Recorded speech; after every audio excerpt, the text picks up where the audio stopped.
बिस्मिल्लाहिर्रहमानिर्रहीम। Welcome back students, कैसे हैं आप लोग। लास्ट डे हमने standard costing and variance analysis का टॉपिक शुरू किया था।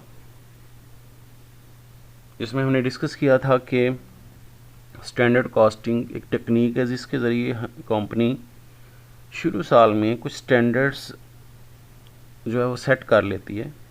3 किस्म के स्टैंडर्ड सेट करती है: मटेरियल स्टैंडर्ड, लेबर स्टैंडर्ड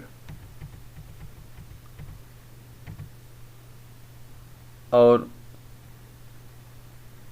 इसी तरह वेरिएबल मैन्युफैक्चरिंग ओवरहेड स्टैंडर्ड्स जो हैं। ये 3 किस्म के स्टैंडर्ड जो हैं वो सेट कर लेगी और फिर एक ख़ास पीरियड के बाद, क्वार्टरली, हाफ ईयरली या ईयरली बेस के बाद, एक्चुअल जो है कॉस्ट उसके साथ कंपेयर किया जाएगा। वो फेवरेबल भी हो सकता है और अनफेवरेबल भी हो सकता है। तो इसके लिए 3 किस्म के जो स्टैंडर्ड्स सेट किए जाते हैं उसमें direct material standards, direct labour standards और एफओएस स्टैंडर्ड्स जो सेट किए जाते हैं, उनके फर्दर दो चीज़ें हमने स्टैंडर्ड्स होते हैं। एक प्राइस के मुतल्लक स्टैंडर्ड होता है और दूसरा क्वांटिटी के मुतल्लक जो है वो स्टैंडर्ड कैम किया जाता है। जिसमें हमने डिस्कस किया था कि एक कंपनी है जो एक प्रोडक्ट बना रही है, एक पीस जो यूनिट बना रही है, तो उसमें ये तय कर लिया जाएगा कि एक यूनिट के ऊपर कितनी जो वैल्यू का मटेरियल लगेगा और उसमें कितनी मकदार जो है वो मटेरियल की लगेगी। तो सेम इसी तरह दूसरी चीज़ जो हम देखेंगे वो क्या होगी कि उस चीज़ को बनाने पे जो लेबर है उसको पर आवर रेट क्या दे रहे हैं, और सेम इसी तरह उस पर कितना टाइम स्पेंड करेगी लेबर। और तीसरी जो चीज़ है वो है वेरिएबल मैन्युफैक्चरिंग ओवरहेड। फिक्स तो आना ही आना होता है। तो इसके लिए हमने एक कॉस्ट कार्ड पढ़ा था लास्ट में, जिसमें हमने डिस्कस किया था कि 3 किस्म की जो है जो एलिमेंट्स हैं वो लगेंगे।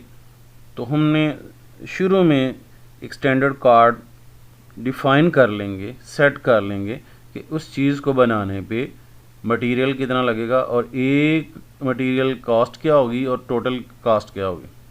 जैसे डायरेक्ट लेबर कितने घंटे लगेंगे, एक घंटे की कितनी कॉस्ट होगी और टोटल कॉस्ट कितनी होगी। तो वेरिएबल मैन्युफैक्चरिंग ओवरहेड भी यही होगा। अब इस चीज़ को सामने रखते हुए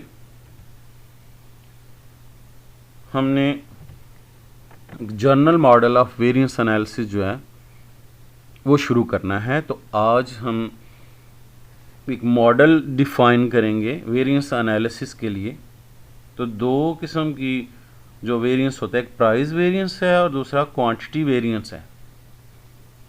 तो ये जो प्राइस है इसमें हम क्या करते हैं, difference between actual price and standard price. यानी हमने लेट्स पीछे देखें तो जो कार्ड है उसको अगर मद्देनज़र रखें तो हमने ये देखा था कि मटेरियल जो है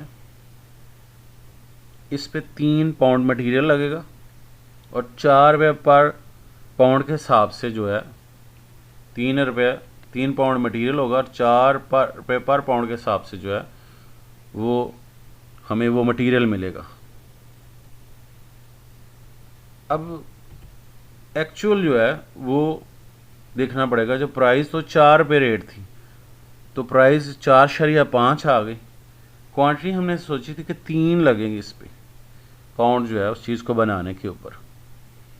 तो वो कम भी लग सकता है, ज़्यादा भी लग सकता है। कम लगेगा तो फेवरेबल होगा, ज़्यादा आएगा तो अनफेवरेबल। इस तरह जो प्राइस हमने सोचा था कि इस पे मटेरियल जो लगेगा, एक बाल पॉइंट ही फर्ज कर लें हम बना रहे हैं, तो उस पर इतना मटेरियल लगेगा और उस पर इतनी वैल्यू का मटेरियल लगेगा, तो वो हमें महंगा मिला है मार्केट से या सस्ता मिला है। अगर महंगा मिलेगा एक्चुअली हमने सोचा था 4 रुपये के हिसाब से हमें मटेरियल मिलेगा, लेकिन वो 4.5 का मिला है, तो एक्चुअल ज़्यादा आ गई है, तो ये अनफेवरेबल होगा। और अगर कम आएगी तो फेवरेबल है।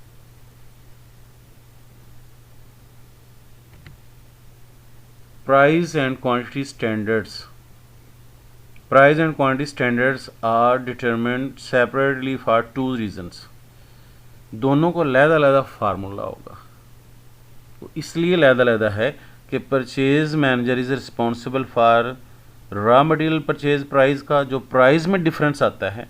हमने सोचा था कि 4 रुपये का मटेरियल लगेगा, लेकिन मार्केट में कीमतें बढ़ गई हैं, तो परचेज मैनेजर जिम्मेदार होगा। और जब हमने उस चीज़ को बनाने पे मटेरियल लगाया क्वांटिटी की शक्ल में, तो उस सूरत में मटेरियल जो है, हमने सोचा था कि इस बाल पॉइंट के ऊपर इतना मटेरियल लगेगा, उससे ज़्यादा लगा, क्वांटिटी ज़्यादा लगी, एफिशिएंसी हमारी नहीं है, तो उस सूरत में परचेज मैनेजर जिम्मेदार नहीं होगा। The buying of using activity occur different times, raw material purchase may be held in inventory for a period of time before using the production. तो प्रोडक्शन मैनेजर इसका जिम्मेदार होगा। क्वांटिटी डिफरेंस का जिम्मेदार production, और जो रेट का difference है, प्राइस का डिफरेंस है, वो परचेज मैनेजर होगा। इस general model of variance analysis में हम वेरिएंस जब करेंगे तो प्राइस के भी 3 ही चीज़ें होंगी इसमें। एक material price variance, labour rate variance और वेरिएबल ओवरहेड रेट वेरिएंस।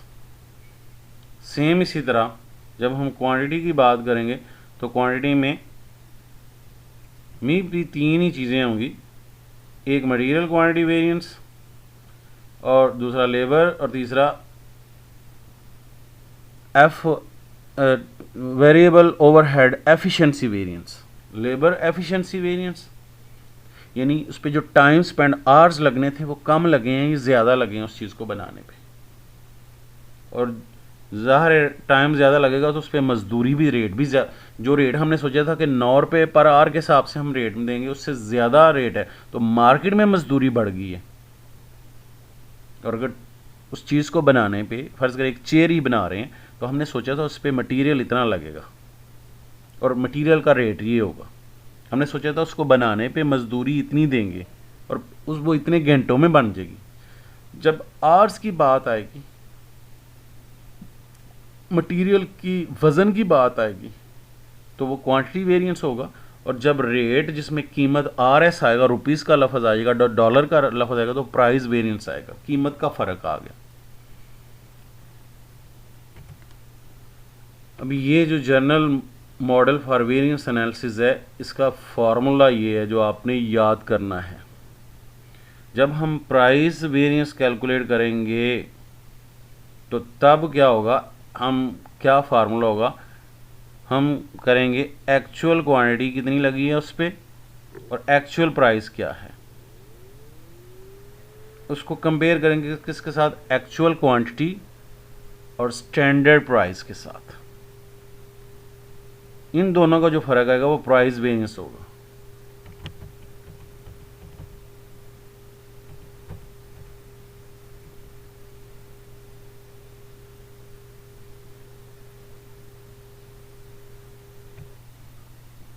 और जब हम बात करेंगे एक्चुअल क्वांटिटी स्टैंडर्ड प्राइस को कंपेयर करेंगे किसके साथ, स्टैंडर्ड क्वांटिटी का स्टैंडर्ड प्राइस के साथ, तो ये क्वांटिटी वेरिएंस होगा।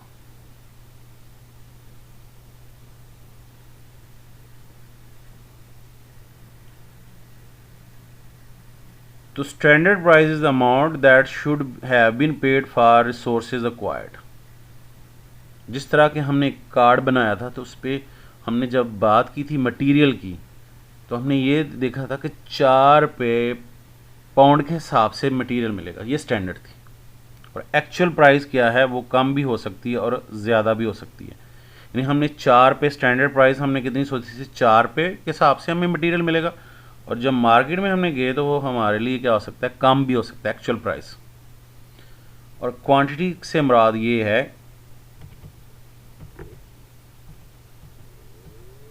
कि हमने जो क्वांटिटी सोची थी उस चीज़ को बनाने पे 3 पाउंड लगनी है, अब 3 पाउंड ही लगी है, लेकिन क्या हुआ है कि उसकी कीमत जो एक्चुअल है वो अगर बराबर आ जाए तो फिर कोई डिफरेंस नहीं होगा, यानी 3 रुपये में ही मिले और क्वांटिटी भी उतनी लगे, तो प्राइस वेरिएंस कोई नहीं आएगा। अब हम जब क्वांटिटी देखेंगे कि इस पे जो हमने मटेरियल सोचा था कि कितना लगना है, तो स्टैंडर्ड प्राइस के हिसाब से तो एक्चुअल क्वांटिटी कम लगेगी, तो फिर क्वांटिटी वेरिएंस फेवरेबल होगा। और अगर स्टैंडर्ड क्वांटिटी जो है वो दोनों में से कंपेयर करना है, एक्चुअल क्वांटिटी कम हो तो वेरिएंस फेवरेबल होगा, और अगर एक्चुअल ज़्यादा आ जाए स्टैंडर्ड से, हमने सोचा था कि 3 पाउंड लगेगा, वो 4 पाउंड लग गया, तो इसका मतलब है क्वांटिटी वेरिएंस जो है अनफेवरेबल आएगा।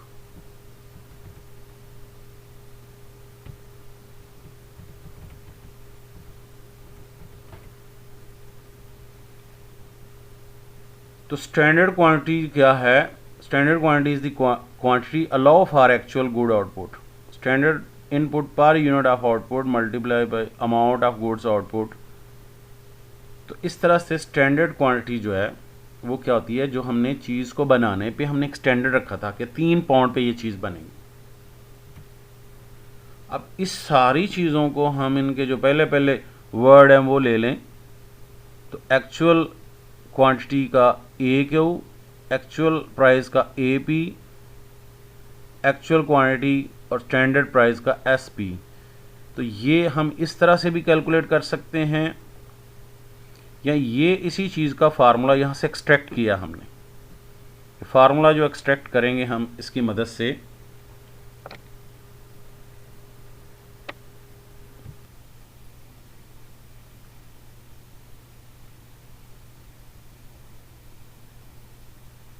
तो इसके ज़रिए ऐसे भी मालूम कर सकते हैं, या इस फार्मूले के ज़रिए, यानी प्राइस वेरिएंस का फार्मूला ये आएगा actual quantity into actual price minus standard price. अब एक्चुअल प्राइस 5 रुपये आती है और स्टैंडर्ड प्राइस जो है वो 4 रुपये है, तो एक्चुअल क्वांटिटी कितनी है, हमने जो मकदार लगाई थी उसके ऊपर वो कितनी है। तो हमने सोचा था कि उस पर 3 पाउंड मटेरियल लगेगा, एक्चुअल प्राइस जो है वो 5 आ गई, तो 3 ज़रा 5 तो 15, अदरवाइज़ कितनी आनी चाहिए थी 4 के हिसाब से 12, तो ये सूरत में अनफेवरेबल होगी। तो जब भी आपने प्राइस वेरिएंस कैलकुलेट करना है तो फार्मूला क्या होगा, यानी जब जिस चीज़ को मालूम करना हो प्राइस वेरिएंस से, तो प्राइस को अंदर रखेंगे और क्वांटिटी से मल्टीप्लाई कर देंगे, दोनों का जो डिफरेंस लेंगे। और जब हमने क्वांटिटी की बात करनी है,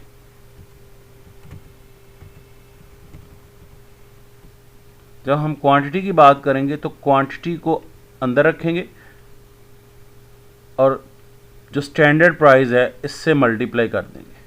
तो क्वांटिटी वेरिएंस का फार्मूला होगा standard price into actual quantity minus standard quantity.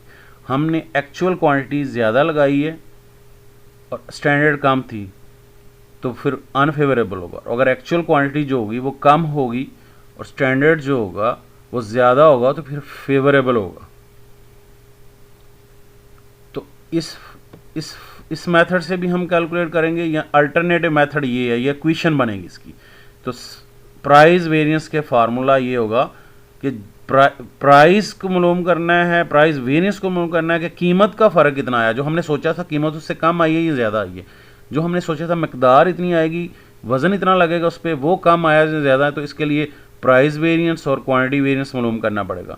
तो प्राइस वेरिएंस के लिए जब हमने प्राइस वेरिएंस मालूम करना है तो प्राइस को अंदर रखेंगे, और अगर क्वांटिटी को मालूम करना है तो क्वांटिटी का डिफरेंस लेके हम उसको जो है वो प्राइस से, स्टैंडर्ड प्राइस से, यहाँ पे एक्चुअल क्वांटिटी से करना है, वहाँ पे स्टैंडर्ड प्राइस से करेंगे।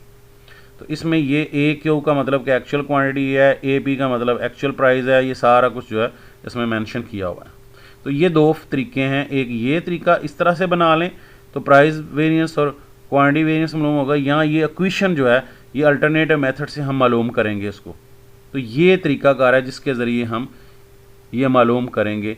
तो ये एक जनरल फार्मूला है, ये 2 मेथड्स हैं जिनके ज़रिए हम प्राइस वेरिएंस और क्वांटिटी वेरिएंस जो है मालूम कर सकते हैं।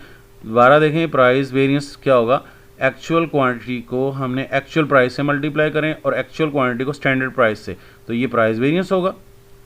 और जब हम एक्चुअल क्वांटिटी यानी दरमियान वाले को स्टैंडर्ड क्वांटिटी और स्टैंडर्ड प्राइस के साथ करेंगे तो क्वांटिटी वेरिएंस आ जाएगा।